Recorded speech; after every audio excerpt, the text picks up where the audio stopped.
Welcome to Great Home Makers. இன்னைக்கு ஓணம் சீரீஸில் மத்தங்காய் எரிசேரி, அதாவது பரங்கிக்காய் எரிசேரி தான் எப்படி பண்ணுறதுன்னு பார்க்க போகிறோம். ஒரு கடாயில் கட் பண்ணி வச்ச 200 கிராம்ஸ் பரங்கிக்காயை ஆட் பண்ணிக்கிறேன். அரை டீஸ்பூன் மஞ்சள் பொடி, ஒரு 1/4 டீஸ்பூன் பெப்பர் பொடி, ஒரு அரை டீஸ்பூன் உப்பு, ஒரு அரை டம்ளர் தண்ணி விட்டு மூடி போட்டு இந்த பரங்கிக்காய் நல்லா வேகணும். பரங்கிக்காய் வந்து நல்லா வெந்தாச்சு. இதில் சிகப்பு காராமணி ஒரு 2 hours ஊற வச்சு 4 சவுண்ட் குக்கரில் கொடுத்து வேக வச்சு எடுத்து வச்சுருக்கேன். அந்த காராமணியை வெந்த காராமணியை இதில் ஆட் பண்ணிக்கலாம்.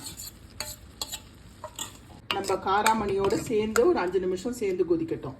ஃப்ரெஷ் தேங்காய் ஒரு 3/4 கப்பு, 2 பச்சை மிளகா கட் பண்ணி எடுத்து வச்சுருக்கேன், அரை டீஸ்பூன் ஜீரகம். தண்ணி விட்டு இந்த மாதிரி நல்லா ஸ்மூத்தாக அரைச்சிக்கணும். அரைச்ச விழுதை வந்து இதில் சேர்த்துடலாம். இந்த தேங்காயோடு சேர்ந்து ஒரு 5 நிமிஷம் நல்லா சேர்ந்து கொதிக்கட்டும்.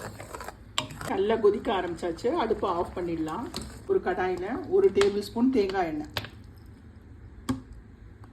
எண்ணெய் சூடானவுடனே ஒரு அரை டீஸ்பூன் கடுகு, பருப்பு ஒரு அரை டீஸ்பூன், காஞ்ச மிளகாய் 2 கட் பண்ணி வச்சுருக்கேன், அதை ஆட் பண்ணுறேன்.